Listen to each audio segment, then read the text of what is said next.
สวัสดีค่ะ So how are you guys today? I hope you have been catching up with the session or the sessions that we have done. Okay, this is considered we are in a second half of the semester, materials after the midterm, and we are dealing with AC circuit, right? Alternating current circuit. Okay, and of course, you know that with the alternating circuit, right, we deal with the signal that has in a sinusoidal form, cos, sine, and sine functions. And well, imagine that if we have to analyze a circuit doing voltage dividers, current dividers, Thevenin, with all the sinusoidal form attached to it every time, it will be very, very long and we'll get confused. You have to sine square and, if you want to find power, it's going to be a mess. Right? So therefore, there is a way that would make your life simpler to analyze a circuit. Okay, and I will introduce today a topic called phasors. Okay, phasors. So let's see what phasors is. Okay, so what phasor is helpful to us is that the sinusoid. Okay.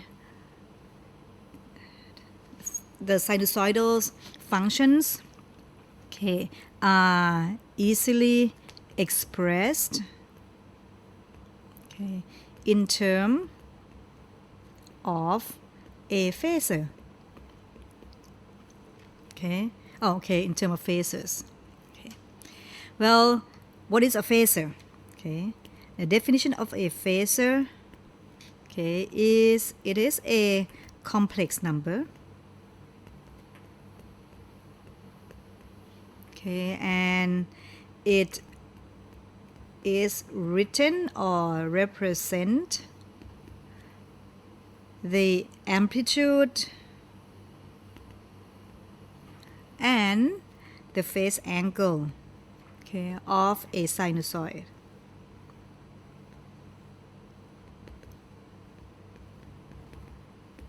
Okay, so it's a complex number and it consists of the amplitude and a phase of a sinusoid. So let's review a complex number. Okay, so what is a complex number? Complex number denoted as z or z. Okay, and it can be expressed in three forms.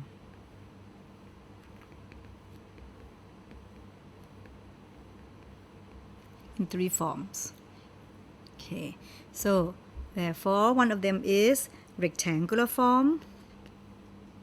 First one, rectangular form, okay, which is z equal to x plus jy.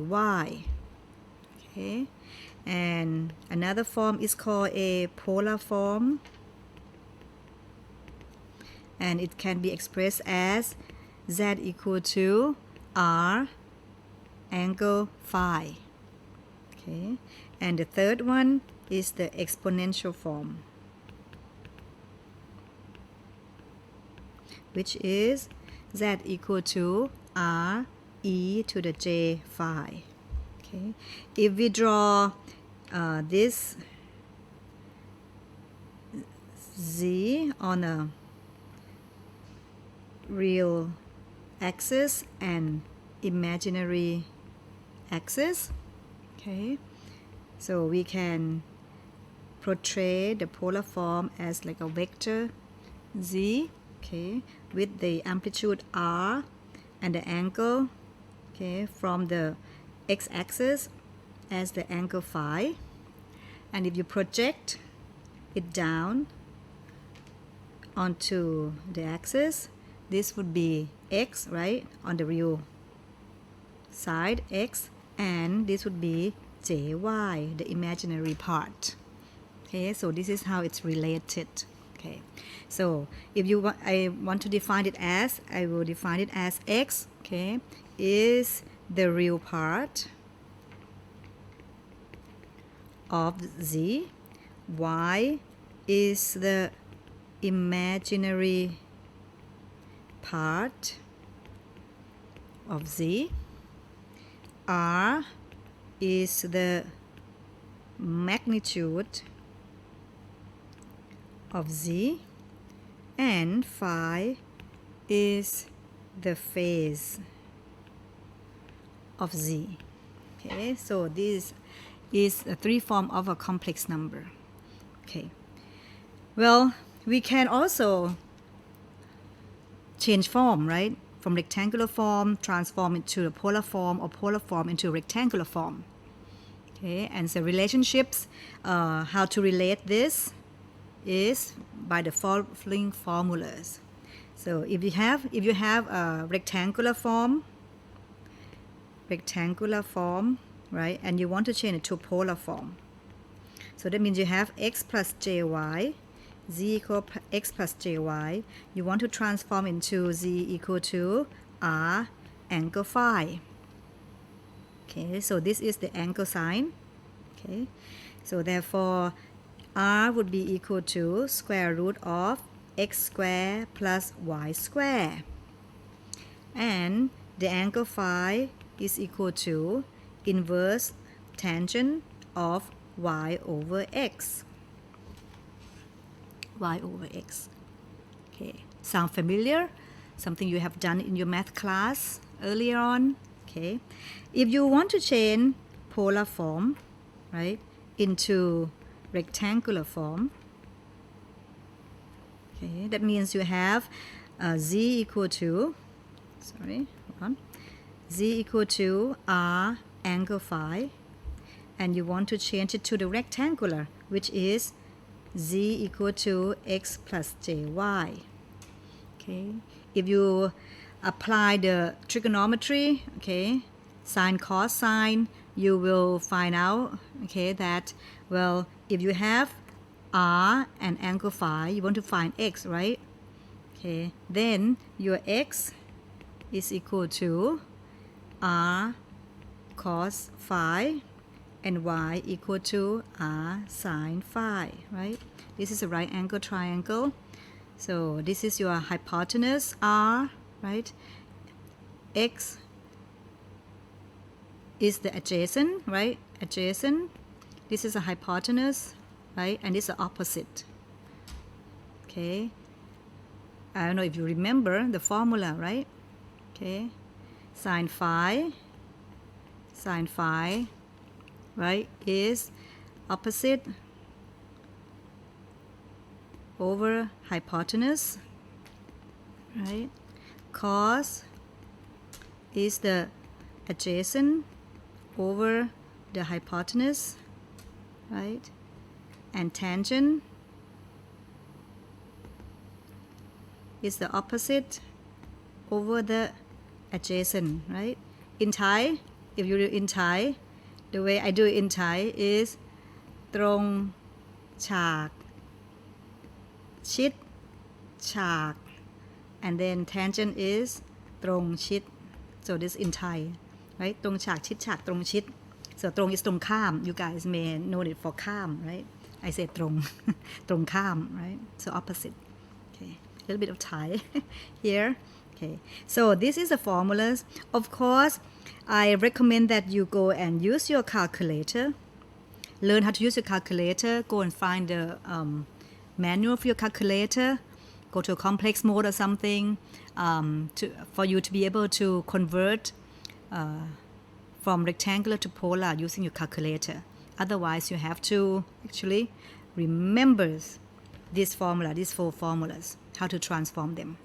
Okay, so in conclusion, right, the complex number z can be written as r angle phi, or in a rectangular form x plus jy, right? And x is, of course, is r cosine phi plus j, y is r sine phi. Right, so this is conclusion. Of course, it can be written in a exponential form, right? So r e to j phi. Okay. So I said why? Now, why do we need it to be in a rectangular form and polar form? This is because when you do the mathematical operations, okay, you have to use certain forms. So for the mathematical operations, okay, right? If you need to do, if you have, let's say, z1 equal to x1 plus jy1, z2 equal to x2 plus jy2, okay, and you want to add them together, so z1 plus z2, what you do is you use a rectangular form. Oh, sorry, can I add it some more? If it's in the polar form, it's r1 phi 1, z2 is r2 phi 2, okay, and if you want to add them together, right, z1 plus z2, you have to use rectangular form, so it will become x1 plus x2 plus j y1 plus y2, okay. Same thing with if you want to do subtractions, z1 minus z2, then it becomes x1 minus x2 plus j y1 minus y2, okay. So that's when you do additions and subtractions. If you have to perform multiplications and divisions, you have to use the polar form. So if you want to do z1 times z2, right, then it's you use polar form, so you multiply the magnitude together, r1 times r2, and the angle, you add them, so phi 1 plus phi 2. If you're going to do divisions, z1 over z2, right, you divide r1 with r2, and the angle is phi 1 minus phi 2. You subtract the angle, okay. And if you want to do square root of z1, let's say square root of z1, okay, then it becomes square root of r1, and the angle is divided by 2, okay.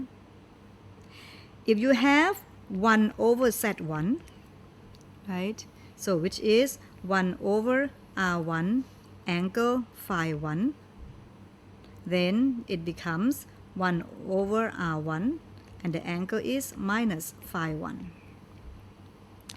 There's another term that you need to know. It's called the Z conjugate, with a star on the top, right? Z conjugate. Conjugate. Okay. So if you have to find Z1 conjugate, right, it becomes x1 minus jy1.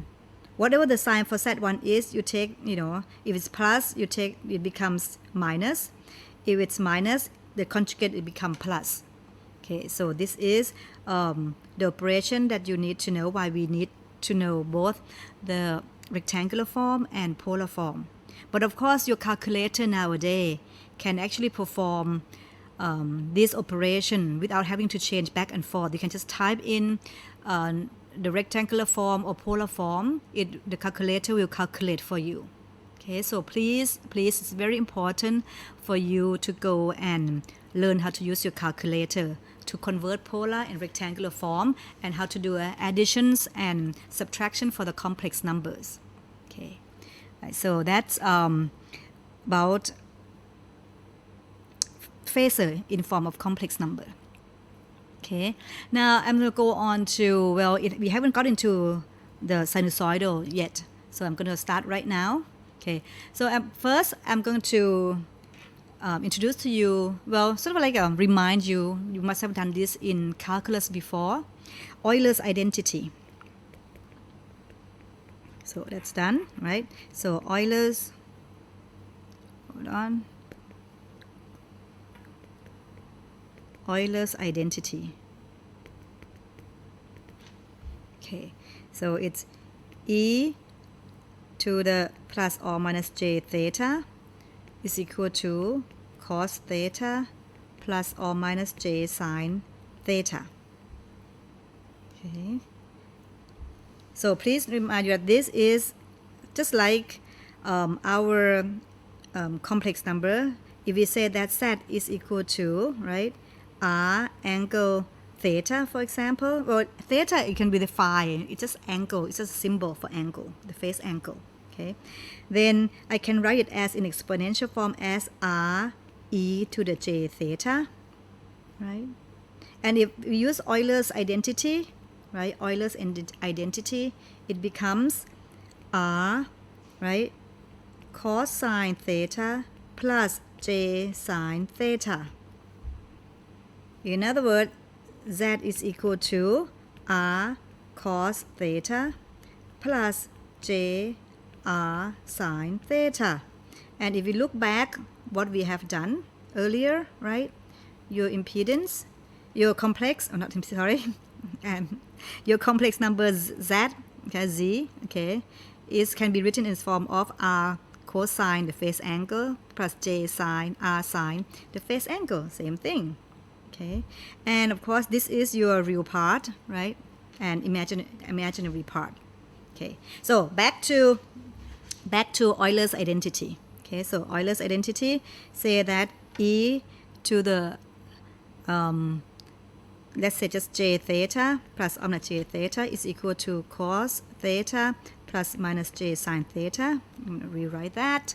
Well, it means that cosine theta then is the real part of e to the j theta, and the sine theta is the imaginary part of e to the j theta. Okay, so cos is the real part, sine is the imaginary part. So if you are given okay, v of t, voltage as a function of time, as the magnitude Vm cos omega t plus phi, okay, cos omega t plus phi, then it's cos, right? So we can write it as it's the real part of Vm e to the j omega t plus phi, right, because so this is your whole angle right here right now. Okay, it's like this. Okay, so therefore v of t can be also rewritten as the real part of Vm e to the j phi e to the j omega t. Okay, well, we're going to define our phasor. So v of t now can be written as, if we define that, let, okay, the phasor v, I'm going to express phasor v as v with a bar on the top, okay, is equal to Vm e to the j phi. Okay, then it becomes, it's a real part of phasor v e to the j omega t. This.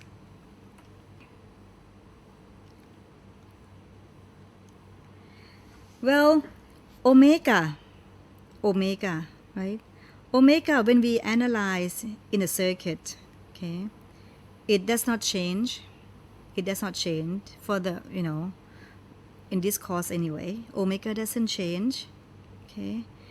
So therefore, we sort of put it in our mind that we don't have to, every time we see the function v as a function of t, and we want to change to phasor, we're not going to write down real part of this. We're not going to write down this RE, this bracket here, and the EJ omega t. The important part is the phasor of V. Okay, so therefore, when you see V of t, V as a function of t in a cost term, okay, you can change it right away to, well, V is equal to Vm e to the j phi, right? J phi, okay. Or, well, of course, this is already in exponential form of that complex number, right? We can also write it in terms of polar form. So we can write like this also. So this is our Phasor form. It contains the amplitude, the magnitude, okay, and the phase of the sinusoidal. Okay. So with all this, the only thing you have to remember is that whenever you see a function written in terms of cos, okay, Vm cos omega t plus phi, if you change to phasor, okay, you simply take the magnitude Vm and the angle, phase angle phi, and that's it. Okay, so we call this is a time domain, and in the Phasor form it's called the frequency domain or phasor domain.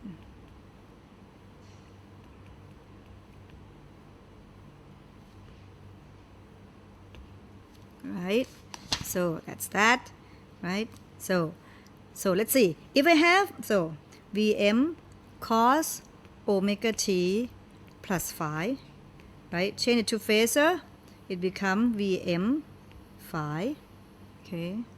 If we have Vm sin omega t plus phi, okay, it's sine now, but we in this so-called class I will change only from to phasor with cos only, okay, with cosine function, cos function.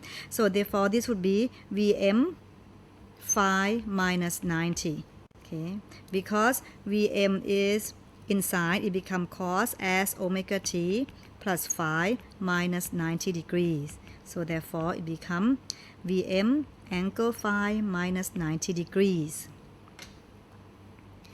If you have a current, right, Im cos sine omega t plus theta, right, change it to phasor, you simply take the amplitude and the phase angle. If you have it in terms of sine, you convert it to cosine, right, and you write it in terms of the phasor when it's in the cos term, so theta minus 90 degrees. Okay, so this is what you have to remember when you convert a time domain sinusoidal into phasor. Okay, next one I want to show you how to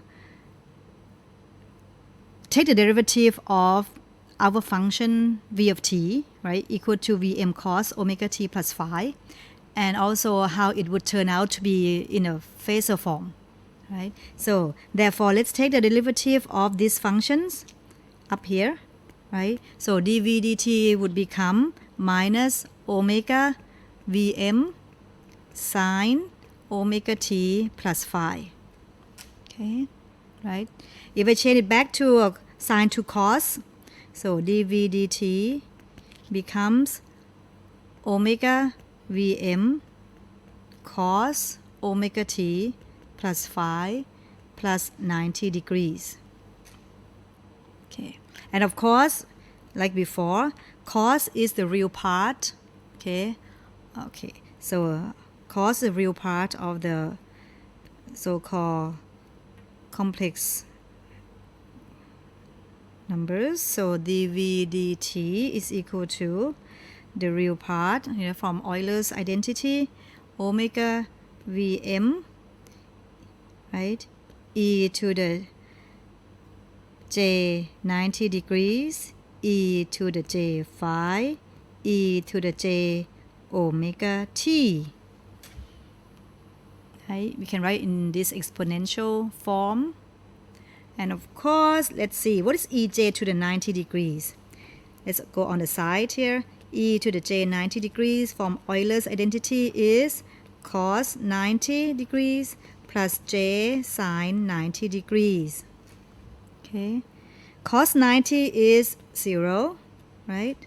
Sine 90 is 1. So therefore, ej to the 90 degrees is equal to or equivalent to j. So therefore, I'm substitute e to the j 90 degree as j. Okay, so I will get, it will become, let's change color.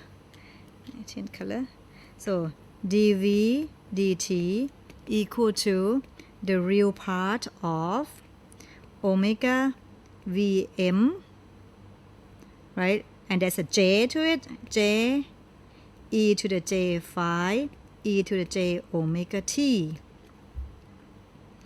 Or if I just, so you can see where I'm going. I'm going to swap place a little bit. I'm going to put j in front, j omega, and then vm, e to the j phi, right? E to the j omega t. Okay, and of course you have to recognize that vm j phi is nothing but the polar, not the polar, sorry, the Phasor form of the original function, right? vm, right? e to the j phi. Okay, it's the Phasor form of this function right here.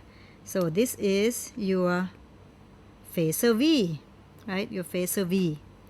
So you would have dv dt is actually equal to the real part of j omega Phasor v, right? e to the j omega t. And of course, when we write the Phasor form, we omit that real, and the angle and the j omega t and the bracket. We don't write it down. So therefore, you see that you're left with j omega and the Phasor v.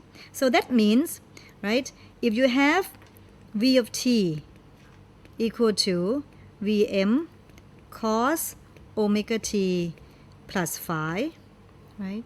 Your Phasor is written as vm e to the j phi or vm angle phi, right? Just different form, exponential form and polar form.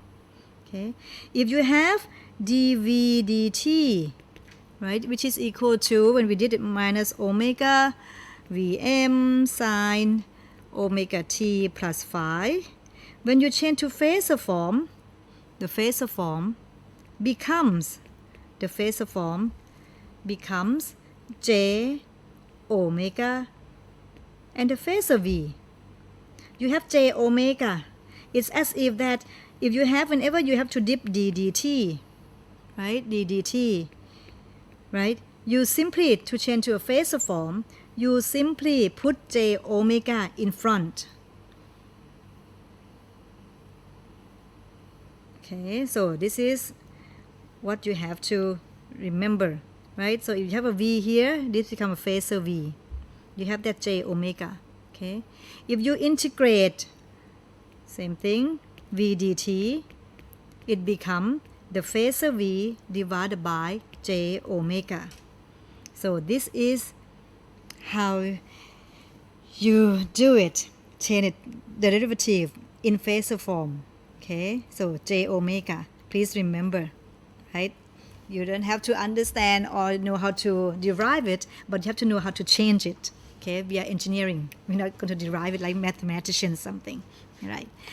Okay, so that's it for Phasor. Thank you.